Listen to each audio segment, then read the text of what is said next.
What if I told you that one of the largest migrations in human history reshaped an entire continent, spreading languages, technology, and culture across thousands of miles? This isn't the story of ancient Rome or the Silk Road. This is the epic journey of the Bantu people, whose legacy still echoes in over 500 million lives today. The legacy of the Bantu people, Africa's shapers of history. Hello and welcome back to our channel. Imagine a migration so vast it transformed an entire continent. The Bantu people, one of history's greatest movers, spread their language, culture, and technology across Africa. From ancient times, their story has been a cornerstone of African identity and innovation. The Bantu were pioneers of ironworking, crafting tools that revolutionized agriculture. With advanced farming techniques, they fostered thriving communities as they moved. Their skills didn't just feed people. They planted seeds of progress, laying the groundwork for societies that would flourish for centuries. Did you know nearly 400 million Africans today speak a language rooted in Bantu origins? Their migrations carried a vibrant linguistic heritage, unifying diverse tribes across sub-Saharan Africa. To this day, these shared languages connect people from Kenya to South Africa. Traditions, music, and art are paramount in Bantu heritage. From rhythmic drumming to oral storytelling, their influence is alive in modern African cultures. Their ability to adapt and interweave diverse traditions remains a testament to their resilience and unity over time. How did they transform Africa's landscape, build powerful kingdoms, and influence everything from agriculture to art? Stay with me, because the story of the Bantu isn't just history, it's the heartbeat of Africa's past, present, and future. The hidden empire that changed Africa forever. Before the pyramids crumbled and long after ancient kingdoms faded, a powerful movement was sweeping across Africa. The Bantu migration wasn't just a journey, it was a force that shaped languages, cultures, and civilizations. But how did they do it? And why does it still matter today?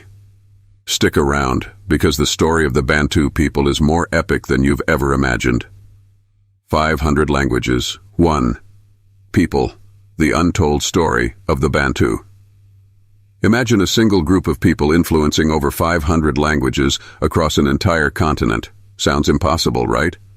But the Bantu people did exactly that. Their journey is filled with stories of innovation, survival, and power. And you've probably never heard it told like this. Stay with me, because this story will change how you see Africa forever.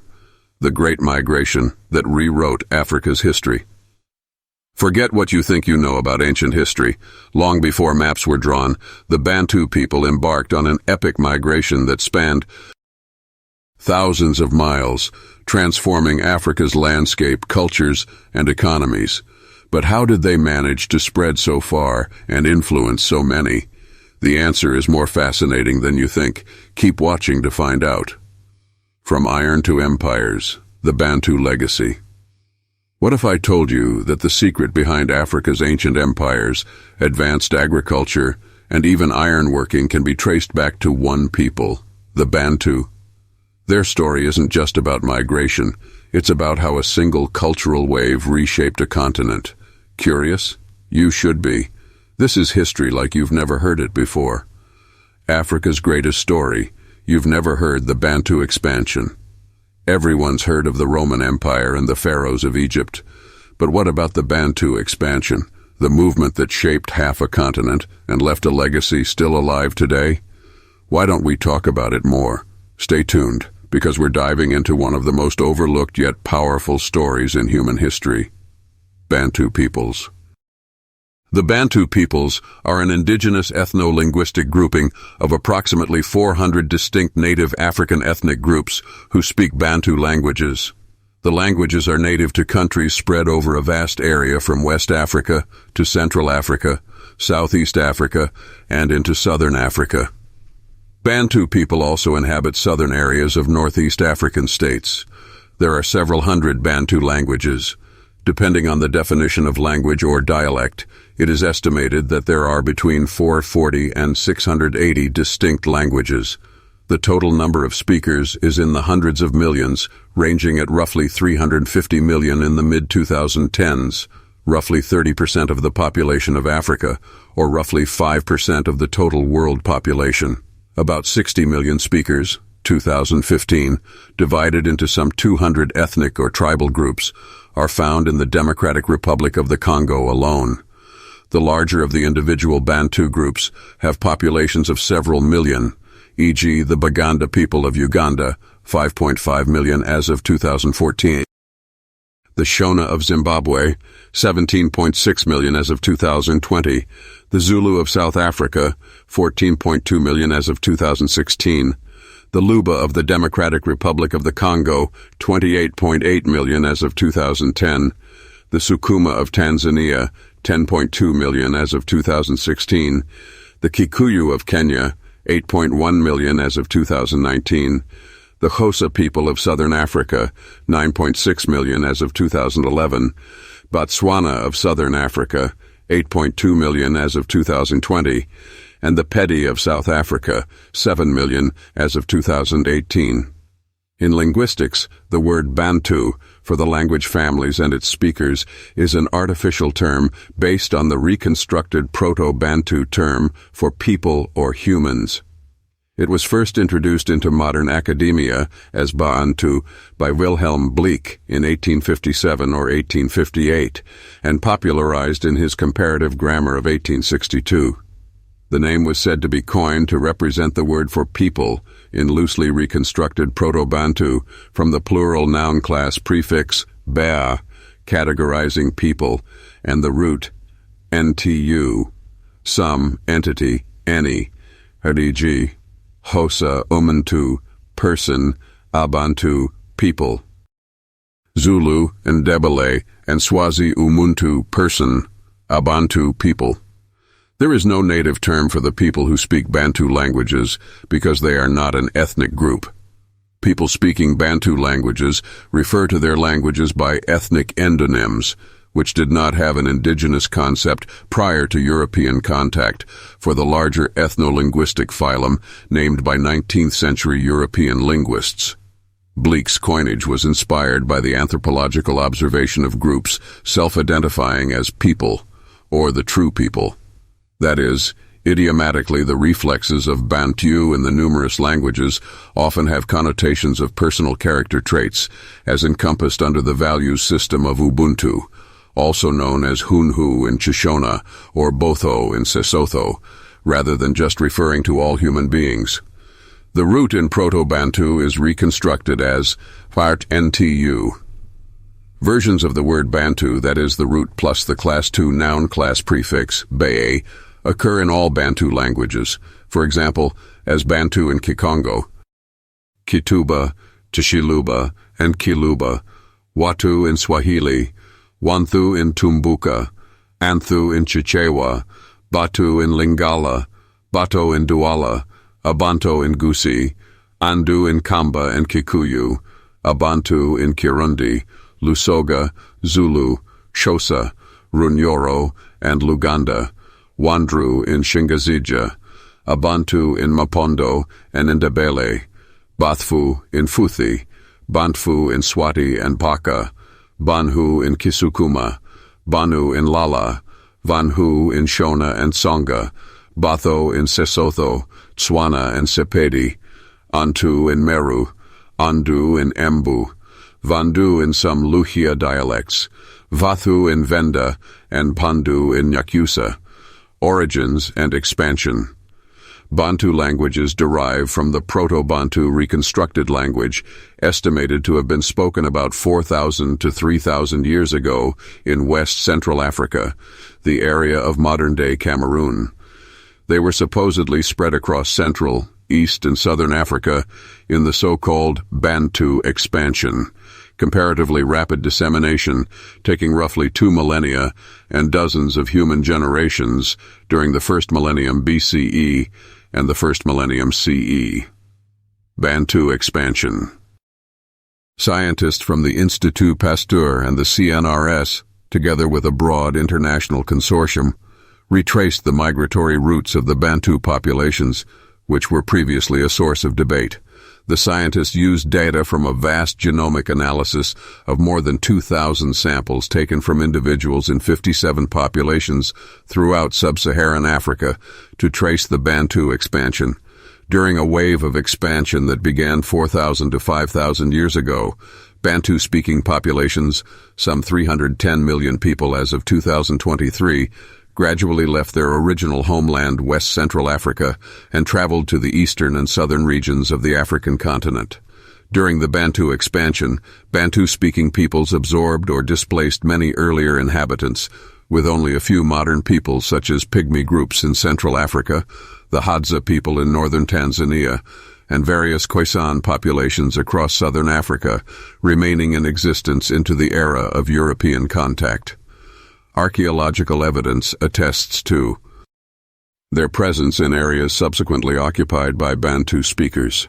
Researchers have demonstrated that the Khoisan of the Kalahari are remnants of a huge ancestral population that may have been the most populous group on the planet prior to the Bantu expansion.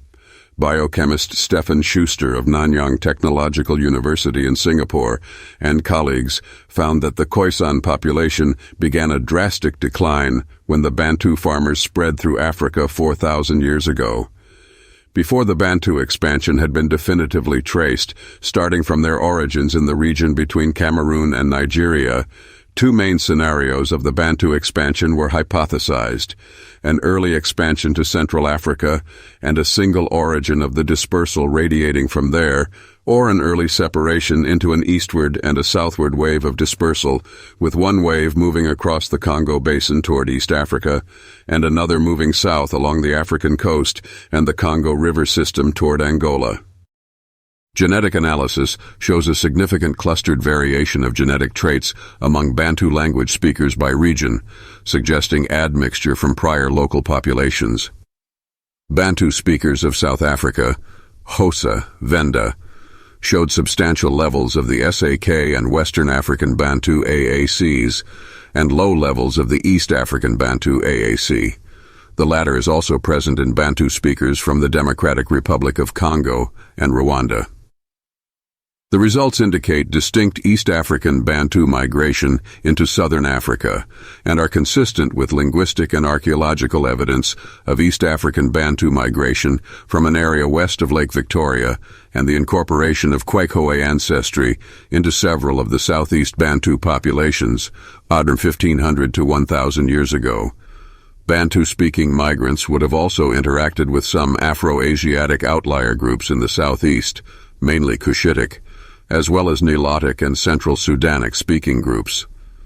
According to the early split scenario as hypothesized in the 1990s, the southward dispersal had reached the Congo rainforest by about 1500 BCE and the southern savannas by 500 BC, while the eastward dispersal reached the Great Lakes by 1000 BCE, expanding further from there as the rich environment supported dense populations.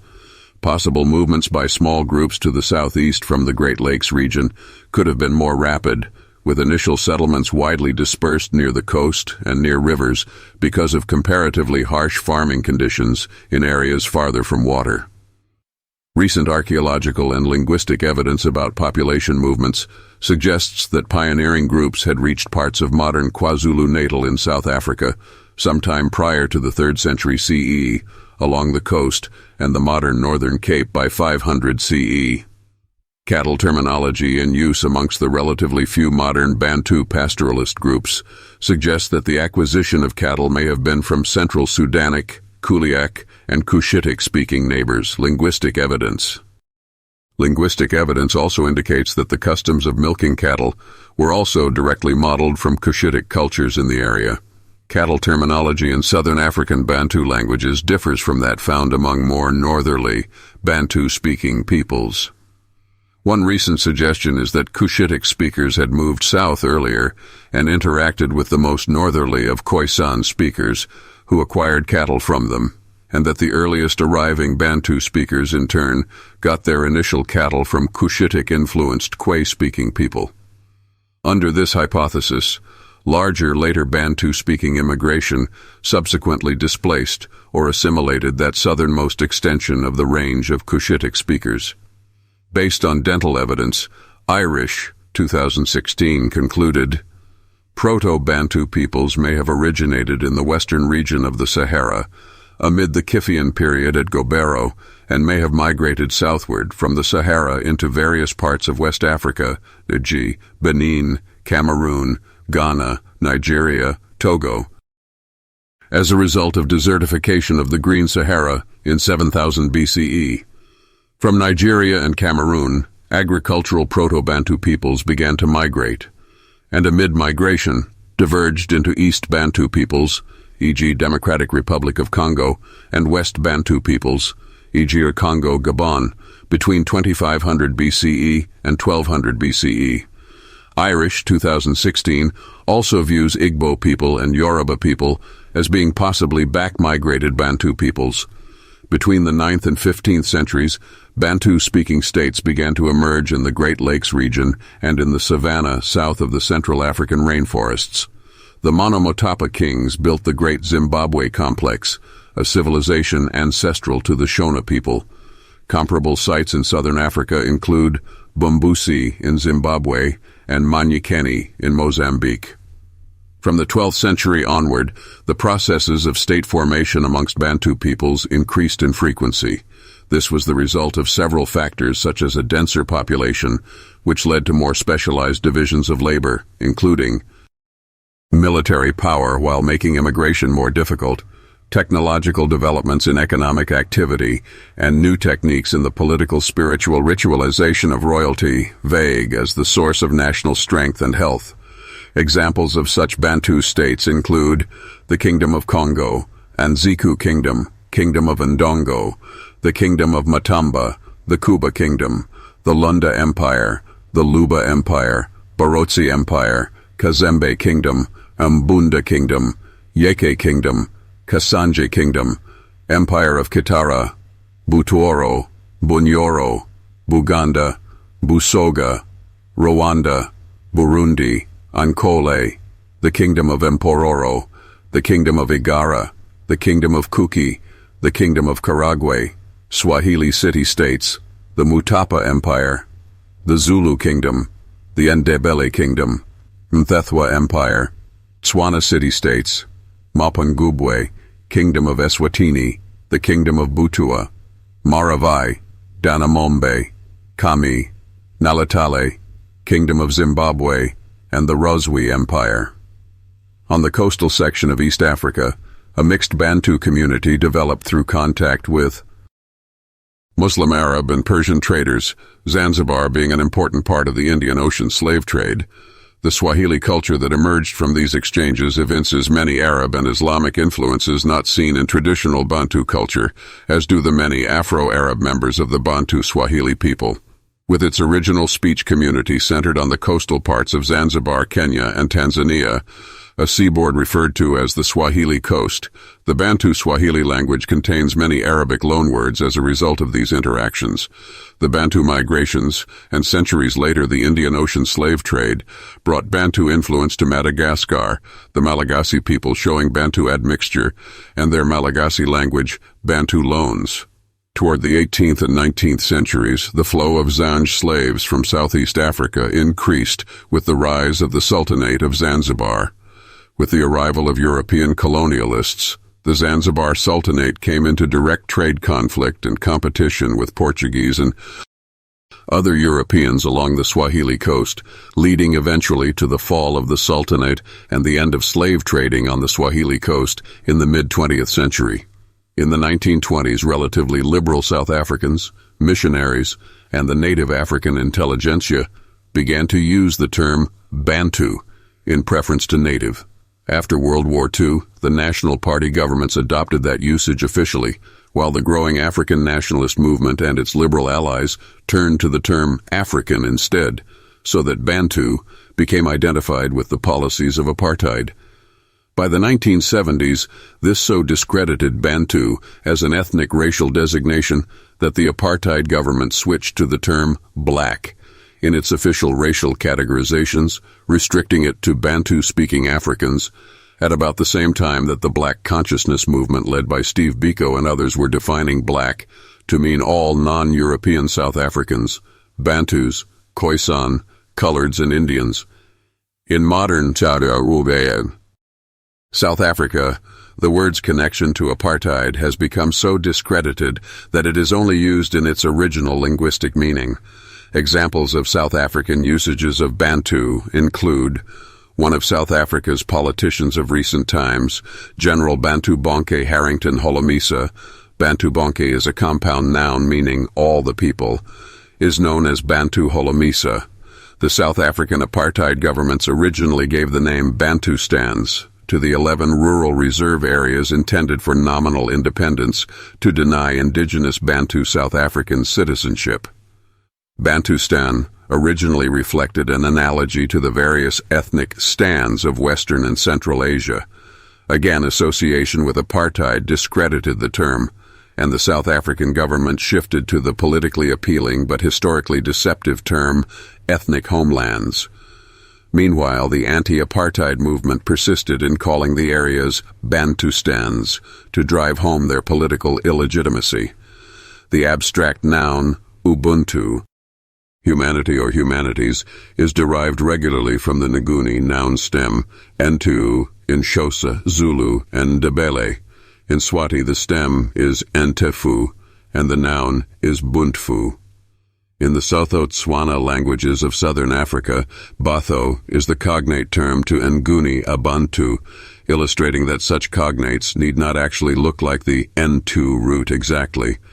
The early African National Congress had a newspaper called Abantu Batho from 1912 to 1933, which carried columns written in English, Zulu, Sotho, and Xhosa. The story of the Bantu isn't just history, it's a living legacy. Their mark is visible in language, culture, and identity across Africa. Curious for more? Subscribe to uncover history's untold stories. Share this with fellow enthusiasts and celebrate the forces that shaped our world. And that's the incredible story of the Bantu people, a legacy written not just in history books but in languages spoken, cultures celebrated, and traditions still alive today. But here's the thing. History doesn't end here.